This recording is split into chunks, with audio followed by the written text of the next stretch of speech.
Hello friends, Nike दुनिया की सबसे बड़ी स्पोर्ट्स वेयर कंपनी और one of the most valuable brand. 50 साल पहले कैसे फिल नाइट के द्वारा स्टार्ट की गई कंपनी आज $100 बिलियन तक पहुंच गई। तो आज की इस वीडियो में हम नाइकी और फिल नाइट के शू बेचने से लेके मल्टीनेशनल कॉरपोरेशन के मुकाम तक पहुंचने के पीछे की दिलचस्प कहानी को जानेंगे।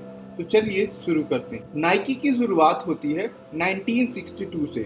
स्टैनफोर्ड यूनिवर्सिटी से 1962 में ग्रेजुएशन की डिग्री के बाद फिल नाइट एक एंटरप्रेन्योर बनना चाहते थे। कॉलेज के दिनों में वह एक अच्छे रनर थे और स्पोर्ट्स में काफ़ी रुचि रखते थे। स्टैनफोर्ड यूनिवर्सिटी में एमबीए के दौरान रिसर्च से उन्होंने एक आर्टिकल पब्लिश किया था जिसका शीर्षक था, क्या जापानी शूज जर्मन शूज को अमेरिकी मार्केट में रिप्लेस कर सकते हैं, जिस तरीके से उसने जर्मन कैमरास को रिप्लेस किया था।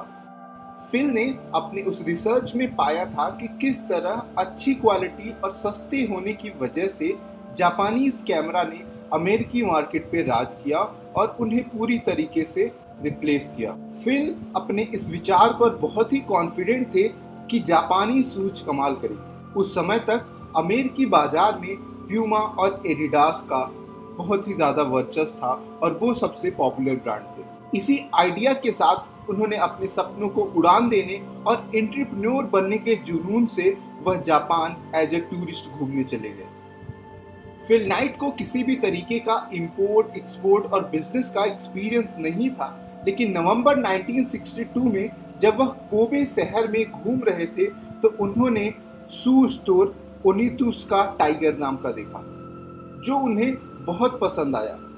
अपने बिजनेस आइडिया की वजह से उन्होंने अपने आप को सेल्फ कॉन्फिडेंस के दम पे खुद को ब्लू रिबन कंपनी का मालिक बताया, जो उन्होंने इंस्टेंटली कुछ ही देर पहले सोचा था, और कंपनी के फाउंडर से मुलाकात की सिफारिश की। कंपनी के फाउंडर से मुलाकात में फिल नाइट ने शू डिस्ट्रीब्यूटर बनने की पेशकश की और कुछ एडवांस पेमेंट किया। 1963 की शुरुआत में फिल ने सैंपल शूज प्राप्त किया और उसको बेचने के लिए निकल पड़े।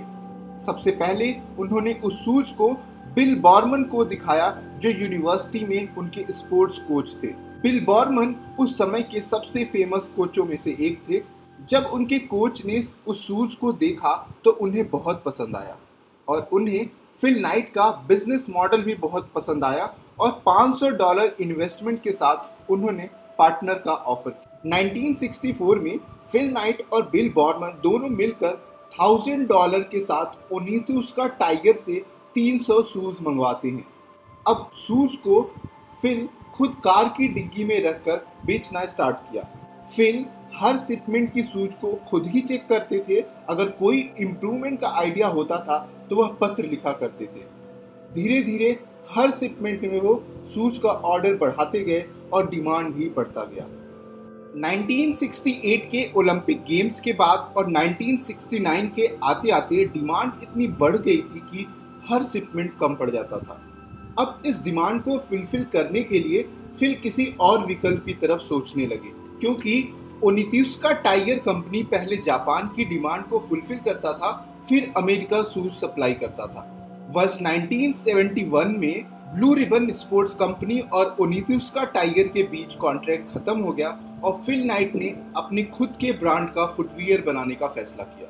1971 में ही कंपनी का नाम नाइकी कर दिया गया, जो कि यूनान की एक देवी के नाम पर रखा गया था। कंपनी ने अपना लोगो कैरोलिन नाम के एक ग्राफिक डिजाइनर से तैयार किया, जो कंपनी की पहचान बन चुका है। वर्ष 1984 में नाइकी ने famous basketball player Michael Jordan को प्रमोशन के लिए साइन किया और आगे चलकर Roger Federer, Tiger Woods, Rafael Nadal और सेरेना विलियम्स जैसे बहुत ही प्रसिद्ध खिलाड़ियों के साथ इसने प्रमोशन के लिए साइन किया।